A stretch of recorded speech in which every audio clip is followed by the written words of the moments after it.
कि जो आपकी फर्स्ट यूनिट थी जिसके अंदर हम लोगों ने शॉर्टिंग, फिल्टरिंग, ग्रुपिंग, सब total, data validation, prevention, detection, conditional formatting, cell reference, define name, ये सब कुछ कवर किया था अपने लास्ट 2 क्लासेस में, यानी नेक्स्ट लास्ट में। ठीक है, तो ये कवर हो चुका है। धीरज कंटिन्यू। आज हम लोग फॉर्मूले टच कर देंगे एक्सेल के। आपके एडवांस एक्सेल के कोर्स में कुल मिलाकर 60 फॉर्मूले हैं, 60। ठीक है, उसमें से 30 फॉर्मूले आज निपटा देंगे। फॉर्मूले कंप्लीट करने के बाद डेटा दूंगा आप लोगों को, कुछ टास्क भी दूंगा, वो बैठ के करने। कभी भी कोई टास्क ना हो, मैं बैठा हूँ, मेरे से करवाना। हमारा टाइमिंग पूरा 4:30 से 6 है, भरपूर आप उसका यूज कीजिए। Got it.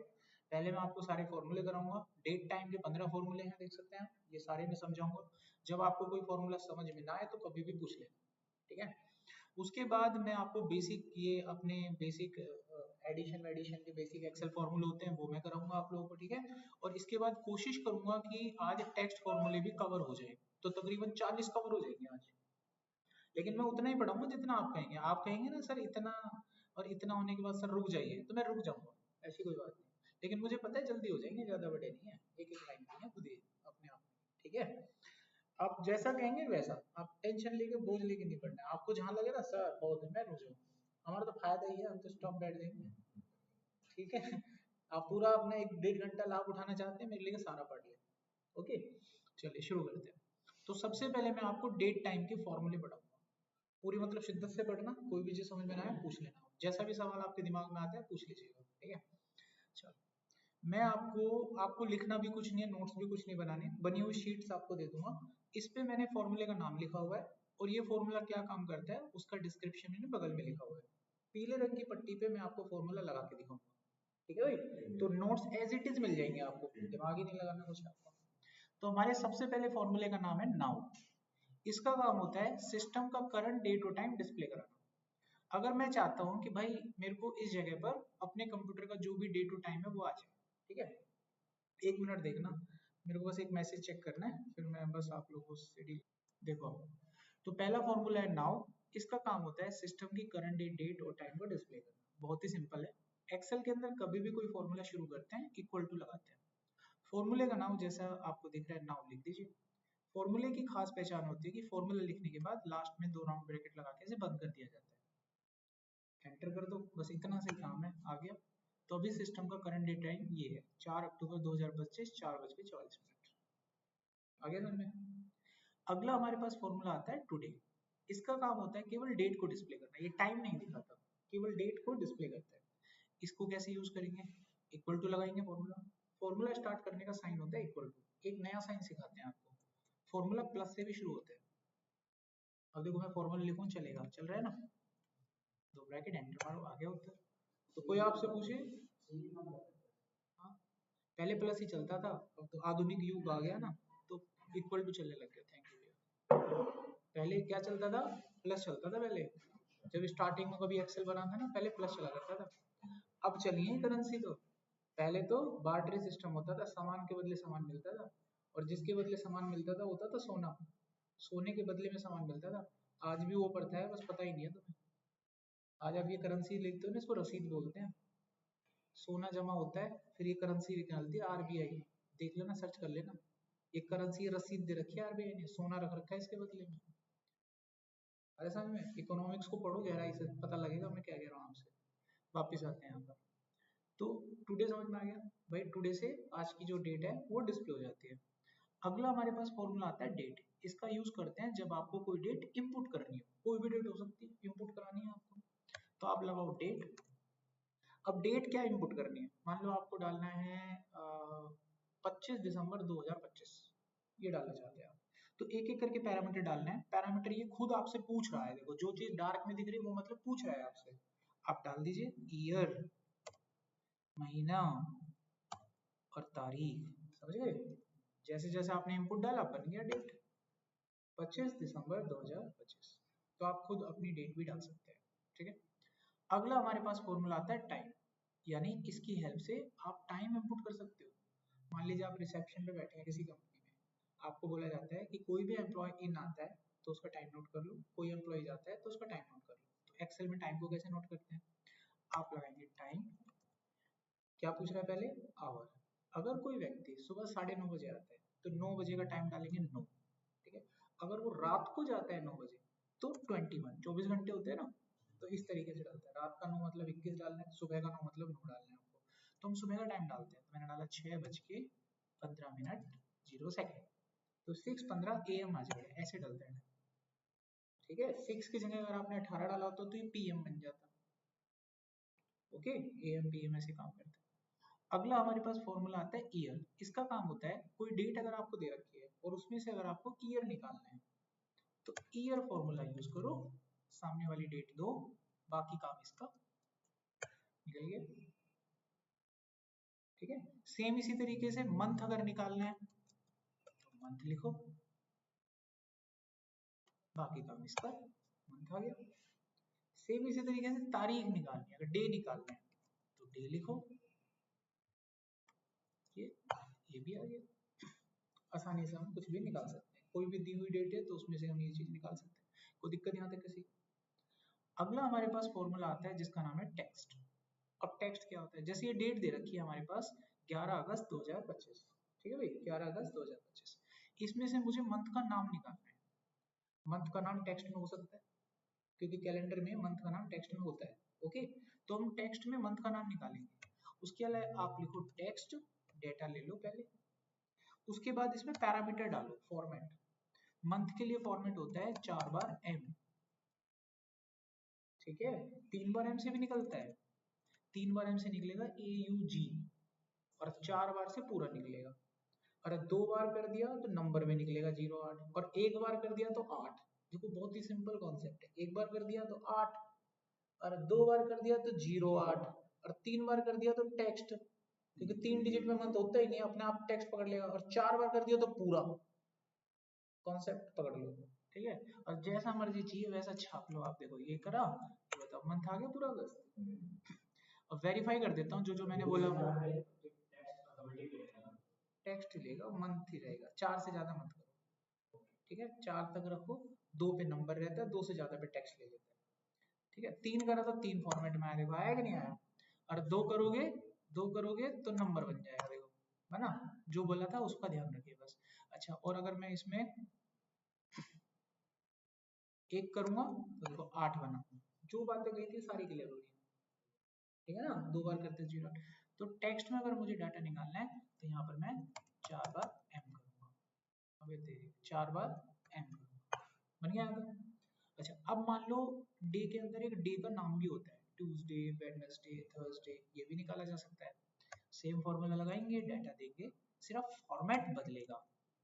एक बार डी लिखा तो तारीख आएगी 11, और 2 बार लिखा तो 2 डिजिट में आएगा 11, ठीक है। और 3 बार लिखा तो डे आ जाएगा, जैसे थर्सडे है तो THU आ जाएगा, और 4 बार लिखा अब पूरा आ जाएगा, समझ गए। अब देखो पूरा आ गया, कोई दिक्कत यहाँ तक। अब बढ़ते हैं आगे। अब मैं आपको सिखाऊंगा दो डेट के बीच में डिफरेंस कैसे निकालते हैं। ये भी हमारे पास डेट है और ये भी हमारे पास डेट है, ठीक है। ये है 27 नवंबर 2005, ये है 17 अप्रैल 2009। हमको दोनों के बीच में एक ईयर का डिफरेंस निकालना है कि दोनों के बीच में कितने साल का डिफरेंस है। तो हम यहाँ पर निकालेंगे डेटेड इफ, ठीक है। और हम यहाँ लिखेंगे पहले स्टार्टिंग डेट, फिर लिखेंगे हम एंडिंग डेट, और उसके बाद डिफरेंस। अगर हमें ईयर में चाहिए तो y, और मंथ में चाहिए तो m, और दिन में चाहिए तो d। हमें तो ईयर में चाहिए डिफरेंस, मारो एंटर। 3 साल का डिफरेंस है, m कर दोगे तो मंथ बता देगा, टोटल कितने महीने का डिफरेंस है वो निकल के आ जाएगा। आपने जैसे ही m किया एक एक करके निकलता है, तीनों एक साथ नहीं निकलेंगे कभी भी, एक एक करके निकलेगा, ठीक है। अब ई मंथ में करा कितने महीने का डिफरेंस है, 40 महीने का डिफरेंस है, और अगर मैंने डी कर दिया तो 1237 दिनों का डिफरेंस है। तो ऐसे हम ये चीज निकाल सकते हैं। और कोई डाउट है इसमें, फॉर्मूला डेटेड इफ, पहले स्टार्टिंग वाली डेट दी, फिर लास्ट वाली डेट दी, और फिर फॉर्मेट। शीट में लीजिए, शीट में देख लेना आराम से। अगला हमारे पास फॉर्मूला आता है डेट वैल्यू। डेट वैल्यू क्या काम करती है, ये दी हुई अलग अलग तारीख को कंबाइन करके कंप्लीट डेट बनाती है। जैसे यहाँ पे लिखा हुआ है 11 अप्रैल 2002, तो तो इस काम को करने के लिए हमने थोड़ी देर पहले एक फॉर्मूला पढ़ा था डेट नाम का, वो भी यही काम करता था। उसमें और इसमें फर्क ये है कि इसमें जो मंथ है वो टेक्स्ट में है, उस वाले फॉर्मूले का यूज करके इसको बना नहीं सकते आप। देखो मैंने डेट लिखा, ईयर मांगा तो ईयर दे दिया, मंथ मांगा तो मंथ दे दिया, और डे मांगा तो डे दे दिया। अब ये एरर दे देगा क्योंकि ये जो मंथ है ना ये टेक्स्ट में नहीं नंबर में ही लेता है। ये वाला जो फॉर्मूला है ये मंथ को टेक्स्ट में नहीं लेता, एरर आ जाता है। ठीक है, ये किस में लेता है, उसको नंबर में लेता है। मैं नंबर डाल दूंगा अभी चल जाएगा, कॉन्सेप्ट समझ में आ गया। लेकिन कभी कभी सिचुएशन ऐसी होती है कि हमारे पास टेक्स्ट होता है, तो अब मैं आपको टेक्स्ट में कैसे लेते हैं वो सिखाने जा रहा हूँ। ठीक है, तो ऐसे केस में आप फॉर्मूला यूज करेंगे डेट वैल्यू। अब ये एक ही पैरामीटर मांगता है, तो यानी इन तीनों को ऐड करना है आपको। जैसे 11 तारीख ऐड करने के लिए एम्परसेंट होता है, फिर महीना ऐड कर दो, और फिर ईयर, ये सारे एक वैल्यू बन जाएगी। अभी जैसे ही एंटर करोगे कंप्लीट आ जाएगी, डेट आ गई। तो हर तरीके से आपको बता दिया गया है भैया ऐसा डाटा हो तो ऐसा बनाओ, और ऐसा डाटा हो तो ऐसा। कोई सवाल किसी का? अगला हमारे पास फॉर्मूला आता है एंड ऑफ द मंथ। ये क्या करता है, दी हुई डेट की, जो भी डेट है हमारे पास, उसके मंथ की आखिरी डेट बता देगा। जैसे ये क्या लिख रहा है यहाँ पे, 4 अक्टूबर लिख रहा है, 4 अक्टूबर है, अक्टूबर का महीना, ये मुझे बता देगा इस महीने की आखिरी डेट क्या है। इस फॉर्मूले से ये निकल जाता है। तो कैसे करेंगे हम लिखेंगे एंड ऑफ द मंथ, सामने से डेट उठाएंगे। ठीक है, करंट मंथ का कोड होता है 0। करंट मंथ मतलब जो डेट आप उठा रहे हो उसमें जो भी महीना है उसको पकड़ेगा, तो उसके लिए कोड क्या डालेंगे, 0। अगर आपने 1 डाल दिया तो 1 का मतलब होता है नेक्स्ट महीना। अगर मैं यहाँ पे 0 की जगह 1 लिख दूँ तो ये नवंबर की आखिरी तारीख बताएगा, अगले महीने पे मार के ना। जब अगर मुझे पिछले महीने की चाहिए होती तो बताओ, दिमाग लगाओ, -1, और पिछले महीने की बता देगा। देखो पिछला महीना मतलब सितंबर का बता देगा है? मेरे को करंट महीना चाहिए तो क्यों मैं 0 0 ये 1 1 करूँ, मैं 0 ना कर दूं, करंट मंथ का बताएगा। सिंपल। अभी तक खुद देख के बताओ, कुछ भी इतनी नहीं है कि इसमें तुमको रॉकेट साइंस वाली मेहनत करनी है, बच्चों वाले सवाल है ना। आगे बढ़ते हैं। अगला हमारे पास आता है नेटवर्किंग डेज। नेटवर्किंग डेज क्या होता है, देखो जैसे हमारे पास एक महीना है मार्च का, जो 1 तारीख को शुरू होता है, 31 को खत्म होता है। हमको इसमें वर्किंग डे निकालने हैं। वर्किंग डे क्या होते हैं, जो आपके वीकेंड होते हैं ना उनको हटा दो, आपके वीक ऑफ को हटा दो, जो डे बचेंगे वो आपके वर्किंग डे होते हैं। तो मार्च के महीने में सैटरडे संडे हमारे क्या होते हैं, वीकेंड होते हैं। तो सैटरडे संडे को काउंट नहीं करना, बाकी जितने भी दिन बचेंगे उनको काउंट करना है। तो उसके लिए हमारे पास फॉर्मूला होता है नेट वर्क डेज। हम यहाँ पर उठाएंगे स्टार्टिंग वाली तारीख, उसके बाद उठाएंगे आखिरी तारीख, और बस एंड करना है आपको। जैसे ही आप एंड करेंगे ये ऑटोमेटिकली कैलकुलेट कर लेगा, सैटरडे संडे को काउंट नहीं करता। अब यहाँ से सवाल खड़ा होता है, हो सकता है किसी व्यक्ति का वीकेंड सैटरडे संडे का ना हो। जैसे मैं अपना खुद का केस लेता हूँ तो मेरा वीक ऑफ मंडे का होता है। अब मैं अपने लिए कैलकुलेट करना चाहता हूँ कि मेरे वर्किंग डे कितने हैं, तो मेरे वर्किंग डे में मंडे काउंट नहीं होना चाहिए, बाकी काउंट होने चाहिए। तो मैं अपने फॉर्मूले को कैसे निकालूंगा, तो यहाँ पर इस केस में मेरे को अपना वीकेंड बदलना है, क्योंकि ऊपर जो फॉर्मूला लगाया था उसमें वीकेंड फिक्स है, सैटरडे और संडे वो चेंज नहीं हो सकते। लेकिन एक दूसरा फॉर्मूला बताते हैं आपको, ये वाला इंटेलेक्चुअल INTL, इसके अंदर मैं अपना वीकेंड बदल सकता हूँ। जैसे स्टार्टिंग डेट ये रही, एंडिंग डेट ये रही, और वीकेंड में डिसाइड करूंगा। देखो लिस्ट आ गई, कौन सा वीकेंड है मेरा, मंडे। मंडे का कोड कितना है, 12 नंबर। ठीक है, अभी मारो एंटर, कितने बड़े मेरे दिन, 26। कुछ भी निकाल सकते हैं क्या, अभी कोई डाउट यहाँ तक, ठीक है ना।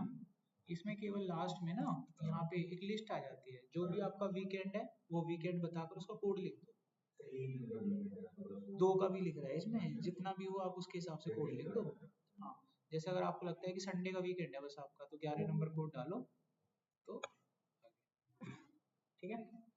अगला हमारे पास फॉर्मूला आता है वीक नंबर। एक साल में कितने वीक होते हैं, 52। हमको ये पता करना है कि 4 अक्टूबर यानी आज हम कौन से वीक में आ गए हैं। कम से कम 40वां या 41वां सप्ताह होगा ये, 52 तो टोटल ही होता है। तो ये निकालने के लिए मेरे पास फॉर्मूला होता है वीक नंबर, सामने से डेटा ले लिया। अब आपको ये बताना है कि आपका वीक शुरू कहाँ से होता है।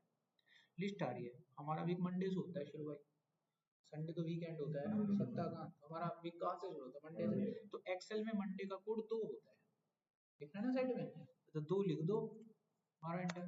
हम सप्ताह के 40वें सप्ताह में चल रहे हैं, यानी ये साल 12 सप्ताह का और बच रहा है, अभी 12 सप्ताह बच रहे हैं साल के, समझ गए? तो ऐसे निकालते हैं। कोई डाउट यहाँ पे?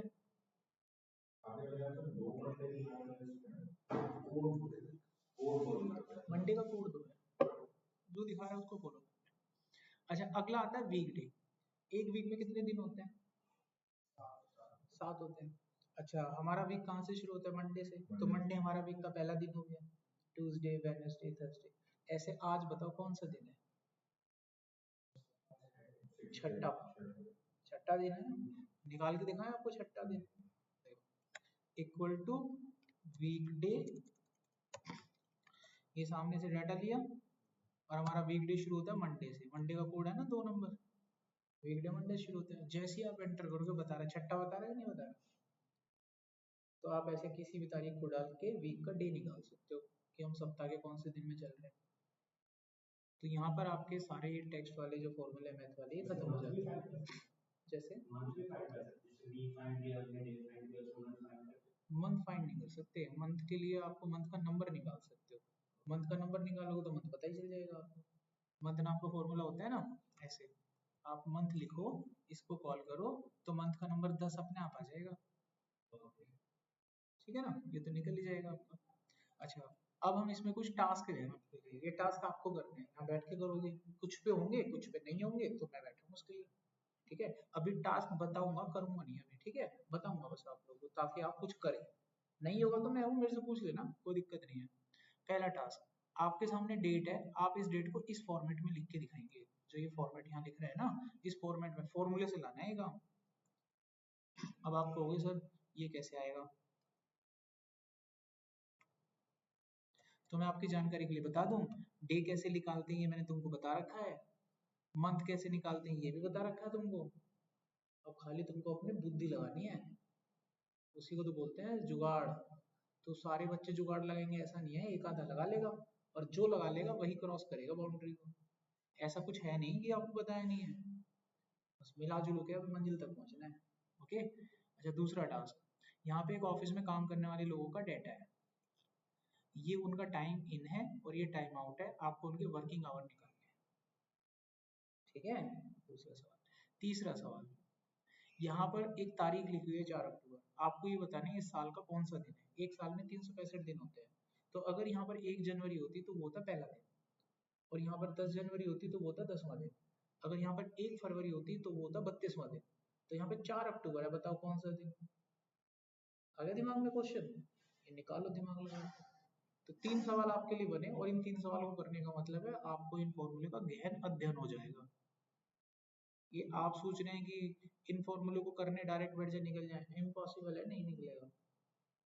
ये फॉर्मूले कब निकलेंगे? जो इनका आपको गहन चिंतन और अध्ययन हो जाएगा। गहन चिंतन अध्ययन समझते हो?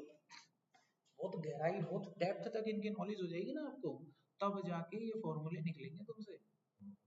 कभी तुम इनको डायरेक्ट निकालो, मेरे से कागज पे लिखवा लो, निकलने वाले नहीं है ये, बिना गूगल और चैट जीपीटी करे नहीं निकलेंगे ये तुमसे। और जिस दिन तुम इसको बिना उनको करे निकालोगे ना, उस दिन सोचना तुमको आ गया, ठीक है? पढ़ना और करने में फर्क होता है बेटा, पढ़ना एक अलग चीज होती है, करना एक अलग कॉन्सेप्ट होता है। ये करना अभी तो और पढ़ाऊंगा मैं, ये समझ में आ गया? टॉपिक यहाँ पर कंप्लीट करते हैं वाला, और ठीक है, आगे की जो 2 शीट है ये आपके काम की है, इन जब मैं शीट आपको भेजूंगा तो आगे की 2 शीट पे प्रैक्टिस करनी है। अब क्या करते हैं इसमें, देखो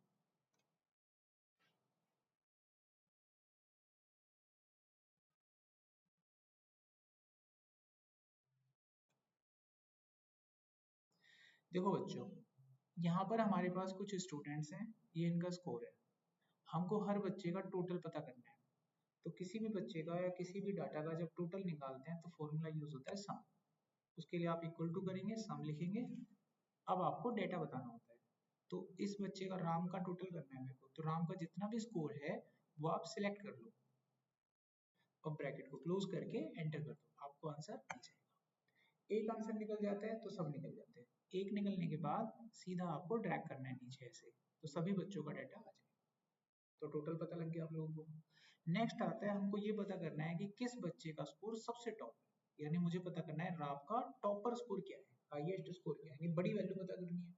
तो उसके लिए हमारे पास फॉर्मूला होता है मैक्स नाम का, उसको मैं फिर से ये रेंज प्रोवाइड कर दूंगा और इस रेंज में जो नंबर सबसे बड़ा होगा वो मुझे मिल जाएगा। ठीक, अब इसको हम पकड़ के नीचे तक फिर से ड्रैग करेंगे तो सभी का आ जाएगा।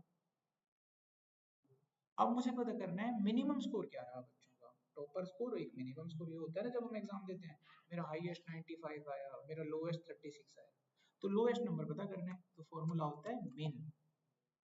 आप ये वैल्यू लेंगे यहाँ बगल से और जो नंबर सबसे छोटा होगा वो प्रिंट होगा। सभी का निकालना है, यहाँ ड्रैग कर देंगे।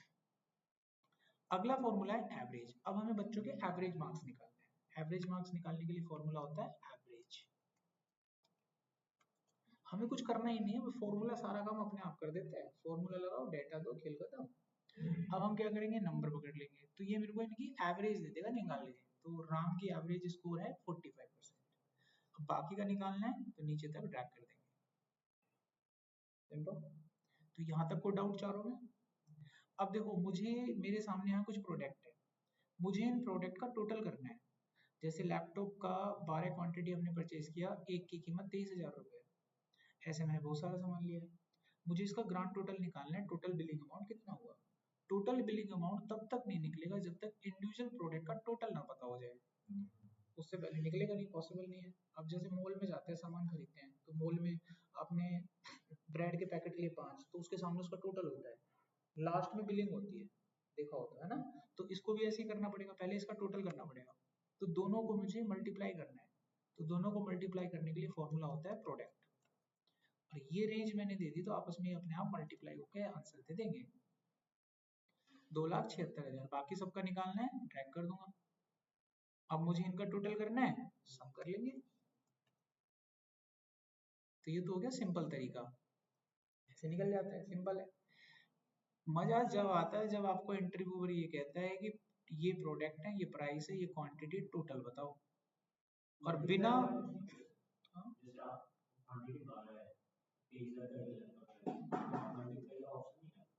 नॉर्मल मल्टीप्लाई, बिना फॉर्मूले के, बिना फॉर्मूले के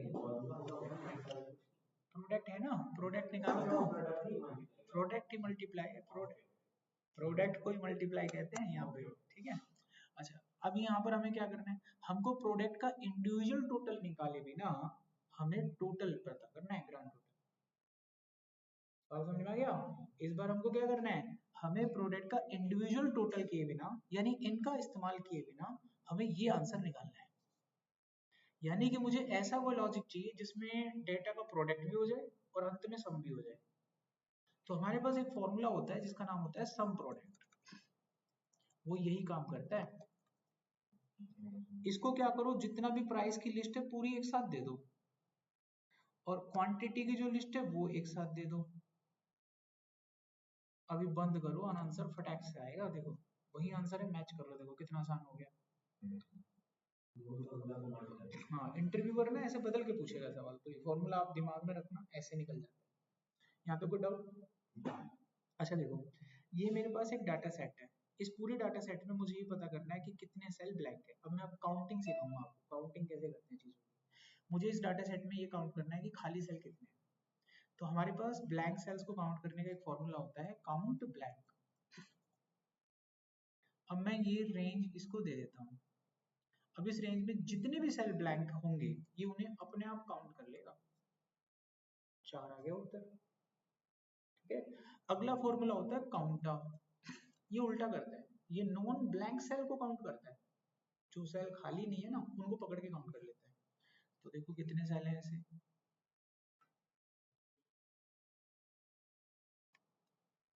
46 सेल हैं, ठीक है। अच्छा, एक फॉर्मूला होता है जो केवल उन सेल्स को काउंट करता है जिन सेल्स में नंबर होते हैं, बाकी किसी को नहीं पकड़ेगा, केवल उसी को पकड़ेगा जिनमें नंबर है। उस फॉर्मूले का नाम होता है काउंट। अब देखो, मैं आपके सामने इनको सिलेक्ट करता हूँ, तो इस रेंज के अंदर न्यूमेरिक सेल केवल 4 हैं, तो इसका उत्तर 4 आएगा। आगे समझ में, काउंट के सारे लॉजिक समझ में आ गए। अब रैंक कैसे निकालते हैं, जैसे ये बच्चे के 45 नंबर हैं, कितने बच्चे हैं टोटल, 4, तो इसकी क्लास में पोजीशन कितनी आई है, 3rd, है ना। अब ये कैसे निकालते हैं, फॉर्मूला लगाएंगे यहाँ पे रैंक नाम का, सामने से लेंगे डेटा, ठीक है। अच्छा, बाकी बच्चों का रेफरेंस ले लेंगे ये वाला, और जो रेफरेंस आपने लिया, रेफरेंस हमेशा लॉक करते हैं, सारे बच्चों का डाटा है ना वो लॉक कर देंगे। लॉक करने के लिए लगाना है F4, एक बार, हाँ फंक्शन F4, उसको लॉक करना होगा। लॉक नहीं करोगे तो ना ये रेंज है जो मूव हो जाएगी। अभी तो 4 बच्चों का डाटा है, जब मैं ड्रैग करूंगा तो ये रेंज मूव होके यहाँ पे आ जाएगी, इस पे आ जाएगी ऐसे, और जब और नीचे की तरफ लूंगा तो ये रेंज मूव होके ऐसे आ जाएगी, नीचे सरकता रहेगा ना डाटा। इसलिए जो रेंज होती है उसको क्या करते हैं, हमेशा लॉक करते हैं। आंसर सही आता है। आपको मैं पहले ना गलत आंसर बताता हूँ कैसे आएगा, आप जल्दबाजी में ऐसे करेंगे, ये सिलेक्ट किया, इस रेंज में निकाल लिया, लॉक आपने करा नहीं, गलत आएगा उत्तर। अभी आपको वो सर सही आ रहा है उत्तर, तो ड्रैग तो करो जब भी तो पता लगेगा।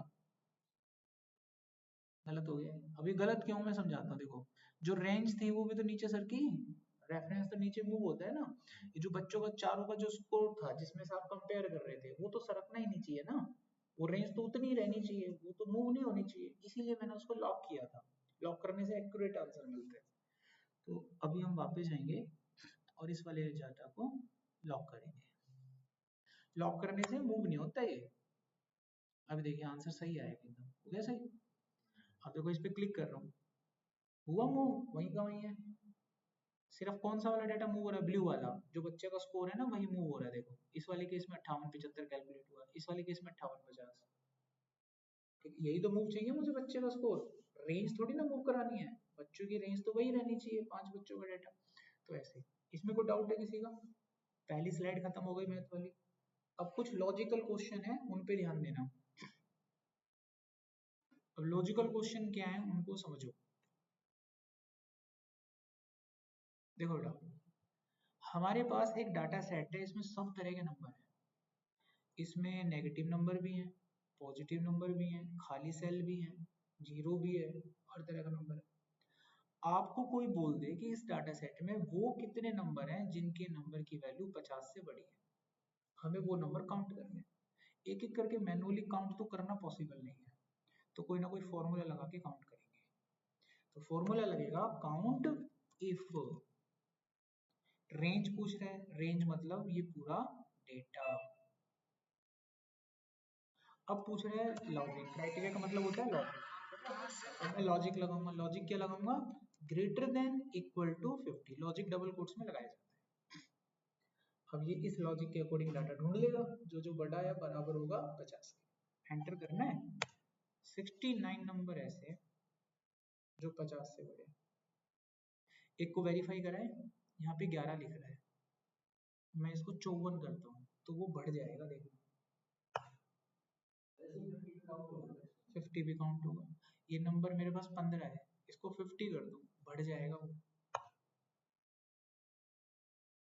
भाई बस समझ में, रेंज समझ में आ गया, बड़ा निकाल लेंगे। अच्छा, अगर दो कंडीशन के आधार पे काउंटिंग करनी हो तो, अभी तो एक कंडीशन के आधार पे क्या, हाँ दो कंडीशन हो जाएंगी ना। अभी तो एक कंडीशन के आधार पे क्या आपने, कि भैया 50 से बड़े नंबर निकाल दो, एक कंडीशन थी। अगर दो कंडीशन हो, किसी ने आपको बोल दिया कि 50 और 70 के बीच का नंबर बताओ, 50 और 70 के बीच का, कितनी कंडीशन हो गई, दो हो गई। तो ऐसे केस में आपका जो फॉर्मूला लगेगा उसका नाम होगा काउंट इफ्स, बहुवचन हो गया। अब दो कंडीशन कैसे लगेंगे, सबसे पहले क्या करते थे हम लोग, रेंज लेते थे, फिर क्राइटेरिया। तो पहला क्राइटेरिया क्या हो गया, ग्रेटर देन इक्वल टू 50। फिर दूसरा केस लगाओ ऐसे ही, पहले क्या लोगे, रेंज लोगे, फिर से करो ऐसे ही, और अगली कंडीशन लगाओ, लेस देन इक्वल टू 70, कुछ भी नहीं है, सिंपल लॉजिक, मारो एंटर, आ गया उत्तर। 31 नंबर है। वेरीफाई करते हैं, यहाँ पे 11 को पकड़ के ना इसको मैं 53 कर देता हूँ तो तुरंत बढ़ जाएगा नंबर। अच्छा, इसी 34 को पकड़ के ना इस बार में 87 करता हूँ, नहीं बढ़ेगा, क्योंकि 50 और 70 के बीच में नहीं आता है। देखो नहीं बढ़ा ना, आ रही बात समझ में। सिंगल कंडीशन के आधार पे काउंट करना है तो काउंट इफ, और मल्टीपल के आधार पे करना है, जब आपका इंटरव्यू होगा तो इस तरह के लॉजिक और इस तरह के ट्रिकी क्वेश्चन पूछे जाएंगे आपसे। शीट मिलती है, उसमें प्रॉब्लम होती है, तो दिमाग लगा के निकालना पड़ता है। अभी मैंने आपको 3 प्रॉब्लम दी है डेट टाइम की, वो भी नहीं निकलेंगे अगर कोशिश करोगे तो आप। और जब आप कहीं इंटरव्यू देने जाओगे ना तो शीट भर के दे देंगे तुमको। और वो तो गुंजाइश नहीं देते एक भी गलत करो। यहाँ तो फिर मैं कहना चलो एक कर दो, कोई दिक्कत नहीं है। वहाँ गुंजाइश नहीं होती है, वहाँ पर आपको डाटा देंगे तो कहेंगे सारा करो, 1 घंटे का वक्त है, उसको कहते हैं तैयारी। बिगनर हो अभी, ठीक है, अभी टाइम लगेगा सीखने में, बहुत टाइम लगेगा। और ज़्यादा से ज़्यादा सीखने को कब मिलता है, जब खुद करोगे आप। देखना और करने में फर्क होता है। तैरने की ट्रेनिंग लेने जाना, जब आप देखोगे ना बड़ा मजा आएगा। ऐसे तैरते हैं, अरे ऐसे तैरते हैं, मैं भी तैर लूँगा। तुम उतर के देखना, पानी जब नाक में घुसेगा ना, हे भगवान हे भगवान, ओ माय गॉड, भाग जाता है आदमी। तो जो भी कुछ सीखा होता है सब भूल जाता है उस टाइम। पकड़ने के लिए पानी हाथ पकड़ते हैं ना, पानी हाथ में आता है बस, और ऐसा लगता है मुझे कुछ ही नहीं आता, भागो यहाँ से। सेम होता है। अभी जब तक आप देख रहे हो बहुत अच्छा लग रहा है, जैसे ही मैदान पे उतारेंगे ना, करो बेटा आप बैठ के, एकदम ब्लैंक हो जाता है बंदा, एकदम ब्लैंक। ऐसे ही होता है पानी में। अगर आपको सच में तैरना नहीं आता ना, उतर के देखना, मैं आपको 1 घंटा ट्रेनिंग दूंगा पानी के तैरने की, तो तुम्हें बहुत अच्छा लगेगा। लेकिन जैसे ही आप उतरोगे, ब्लैंक, कुछ नहीं रहता हाथ में। सेम केस यहाँ पर आता है। अच्छा अब देखो एक चीज और बताते हैं आपको। मान लीजिए कोई पर्टिकुलर नंबर काउंट करना है आपको, किसी ने बोल दिया कि इसमें नंबर काउंट करके दिखाओ 5 कितनी बार आता है, तो कैसे करेंगे? काउंट इफ, क्योंकि एक ही कंडीशन है। ये मैंने ले लिया डेटा। अब मुझे कंडीशन क्या लगानी है? मुझे यहाँ पे वो नंबर काउंट करना है जो बराबर कितना हो, 5 के बराबर हो। 5 के बराबर मतलब 5 बार आ रहा है वो, सिंपल है। अच्छा अब आ जाओ, 2 फॉर्मूले हो रहे हैं हमारे पास, इसके बाद खेल खत्म इसका। अब अगला फॉर्मूला 5 वाला देखो, इक्वल टू काउंट इफ, ये ले लो आप रेंज, जो नंबर आपको काउंट करना है उसका नंबर यहाँ पे डाल दो। 5 नंबर काउंट करना है ना, सीधा 5 ही लिख दो, कंपेयर तो करना नहीं है किसी से, सीधा 5 लिख दो, 5 को ढूंढ के बता देगा कितनी बार। 5 बार, ठीक है।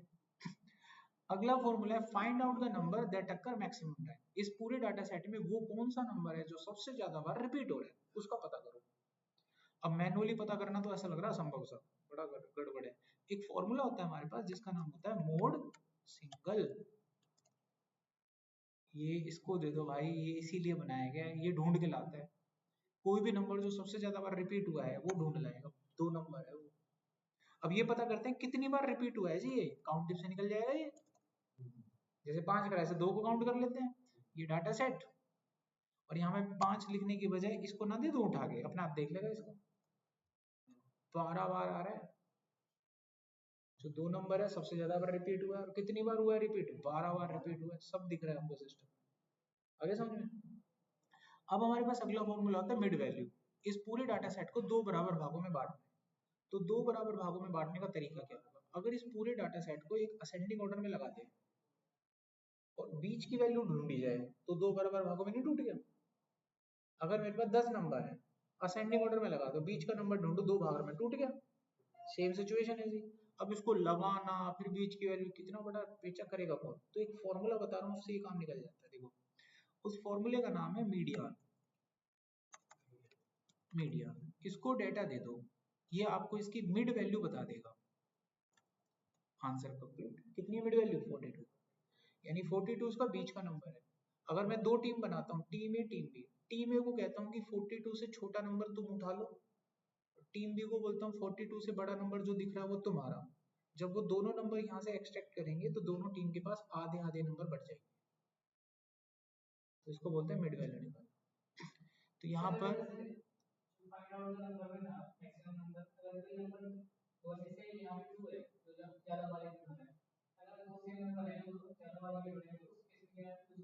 गुड क्वेश्चन, तुम्हारी डेमो क्लास है, तुम्हें निराश नहीं करेंगे, तुम्हें उत्तर देंगे, इससे तुम्हें टीचर की काबिलियत का पता लगेगा। देखिए उसके लिए फॉर्मूला होता है मोड मल्टीपल। ठीक है, क्या फॉर्मूला होता है? Mode multiple. आप इस पूरे डाटा सेट की रेंज को उठा लीजिए।